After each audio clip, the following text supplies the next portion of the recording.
لا حول ولا قوة الا باللہ العلی العظیم۔ اعوذ باللہ من الشیطان الرجیم۔ بسم اللہ الرحمن الرحیم۔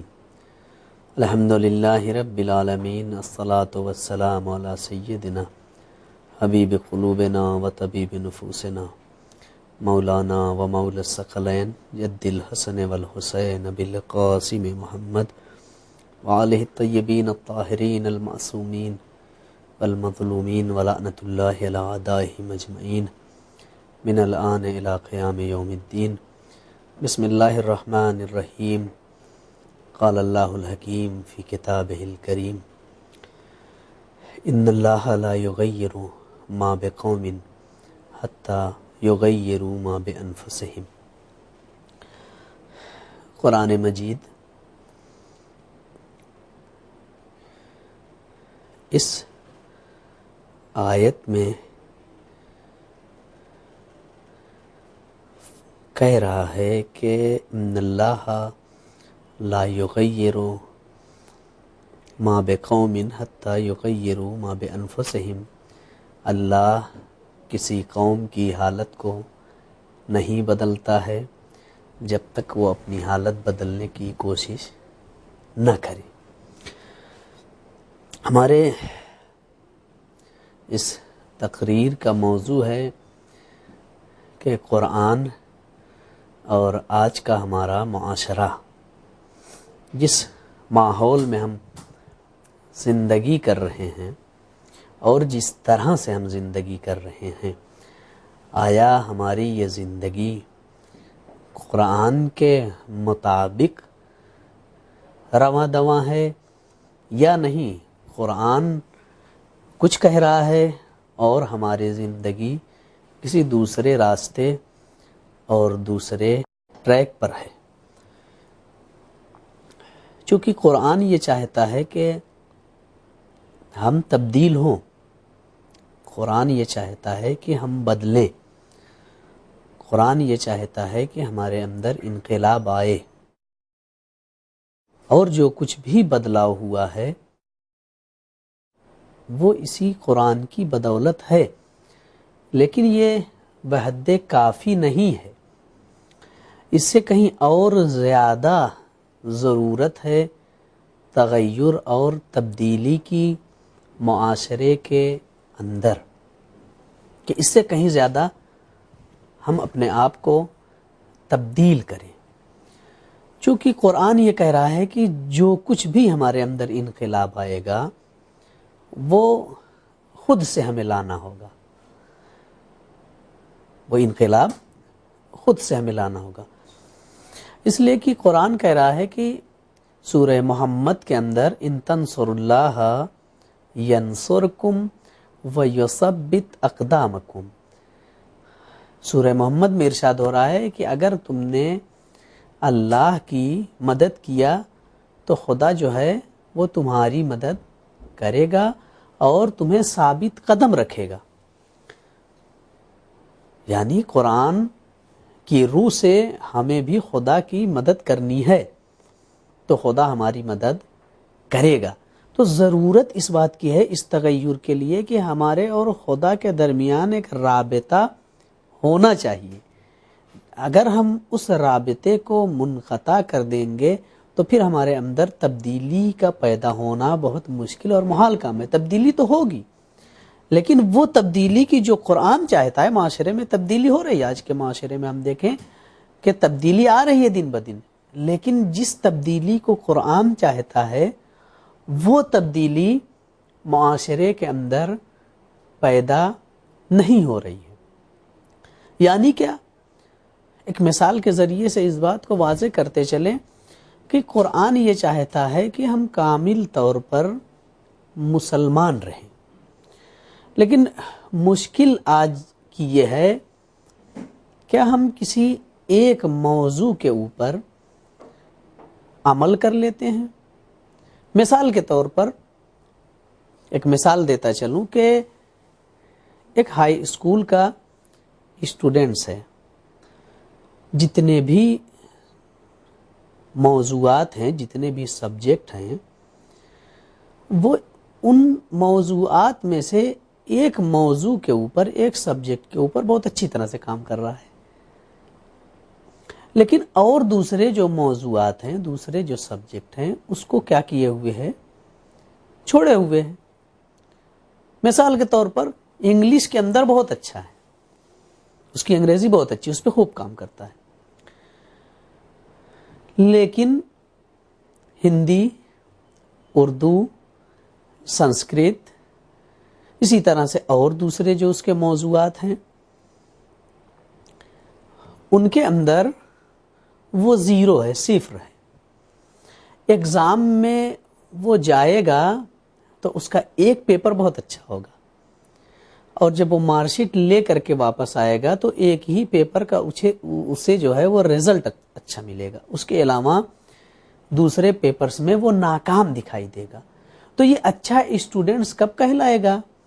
کہ جب تمام موضوعات جو اس کے ہیں، جتنے سبجیکٹ اس کے ہیں، ان تمام سبجیکٹ کے اوپر مکمل تیاری کرے، مکمل آمادگی کرے، اور سب کے اندر پاسنگ مارکس کم سے کم اس کا آئے، اتنا نمبر لے آئے کہ پاس ہو جائے، تب تو یہ کہا جائے گا کہ ہاں یہ طالب علم، یہ اسٹوڈنٹس امتحان میں کامیاب ہوا ہے۔ لیکن اگر اس نے ایک موضوع کے اوپر کام کیا اور کو چھوڑ دیا تو پھر اسے ایک اچھا اسٹوڈنٹس، ایک اچھا طالب علم نہیں کہا جا سکتا۔ وہی حال آج ہماری زندگی کا ہو گیا ہے کہ ہم اپنے زندگی میں کسی ایک موضوع کے اوپر خوب اچھی طرح سے کام کر رہے ہیں، یعنی کوئی نماز پہ کام کر رہا ہے تو صرف نماز کے سلسلے سے کام کر رہا ہے، اور چیزوں کو اس نے ترک کر دیا ہے، یا کوئی عزاداری کے حوالے سے اگر کام کر رہا ہے تو بس صرف ایک سیکٹر، کسی ایک سیکٹر پر کام کرنے کا نام اسلام اور مسلمان ہونا نہیں ہے، بلکہ مسلمان اور اسلام یعنی یہ کہ جتنے بھی قوانین اسلام کے ہیں سب کے اوپر ہم عمل کریں، اور اگر ہم نے سب کے اوپر عمل نہیں کیا تو ہم اسی اسٹوڈنٹس اور اسی طالب علم کی مانند ہے کہ جس نے ایک سبجیکٹ کے اوپر کام کیا۔ تو نتیجہ کیا ہوگا؟ جس وقت رزلٹ اس کا آئے گا، اس رزلٹ میں سب کے اندر وہ ناکام دکھائی دے گا۔ لہٰذا اگر ہم چاہتے ہیں کہ ہم کسی ایک چیز، بعض لوگ یہی سوچتے ہیں کہ ہم نماز پڑھتے ہیں یعنی ہم بہت بڑا کام کرتے ہیں، بس یعنی اس پورے اسلام کو صرف نماز کہتے ہیں۔ بعض لوگ یہی سوچتے ہیں کہ ہم روزہ رکھتے ہیں تو بس یعنی اسلام یعنی یہی ہے، اب دوسرے کو جو ہے وہ ٹوکتے رہتے ہیں۔ بعض لوگ یہ سوچتے ہیں کہ اب ہم عزاداری کرتے ہیں تو یعنی وہ سب سے بڑے مسلمان اور سب سے بڑے جو ہے وہ دین کے ماننے والے ہم ہی ہیں۔ ایسا نہیں ہے، بلکہ اگر ہم نماز پڑھ رہے ہیں تو دیکھیں کہ دوسری طرف جو اور دوسرے دین کے قوانین ہیں اس پہ ہم کتنا عمل کر رہے ہیں۔ سب کچھ اگر مل کر کے ہے، ایک ساتھ ہے، تمام سبجیکٹ کے اوپر کام، تمام موضوعات پہ کام، جتنی چیزوں کے بارے میں اسلام نے کہا ہے، تب تو ہم سمجھیں کہ واقعی معنوں میں ہم مسلمان ہیں، واقعی معنوں میں ہم قرآن کے ماننے والے ہیں، اور جس طرح کی قرآن تبدیلی چاہتا ہے وہ تبدیلی ہمارے اندر پیدا ہو رہی ہے، اس طرح سے ہم اپنے آپ کو تبدیل کر رہے ہیں۔ دیکھیں، اگر تبدیلی ہمارے اندر نہ آئے تو ہماری کیا حیثیت ہے؟ ظاہراً ہم پیدا ہوئے، آج عالم ہمارا کیا ہے؟ عالم یہ ہے کہ آج ہم اپنی زندگی کے لیے اپنا آئیڈیل اور نمونہ فلمی ستاروں کو بنا رہے ہیں۔ مشکل جو سب سے بڑی ہے وہ یہی ہے کہ ہماری زندگی کا آئیڈیل اور نمونہ جب یہ فلمی اسٹارز بنیں گے تو پھر اس کا نتیجہ کیا ہوگا؟ یہ ہمیں کس جگہ تک لے جا سکتے ہیں؟ آج یہ کہا جاتا ہے کہ سیریل سے ہمیں زندگی گزارنے کا طریقہ ملے گا۔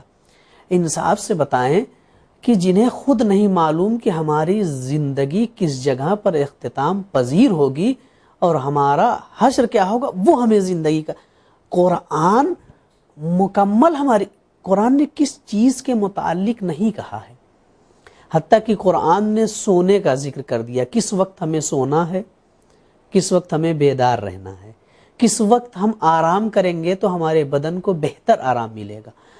ازدواجی زندگی کا مسئلہ ہے، قرآن نے اس ازدواجی زندگی کے مسئلے کو بھی حل کیا ہے۔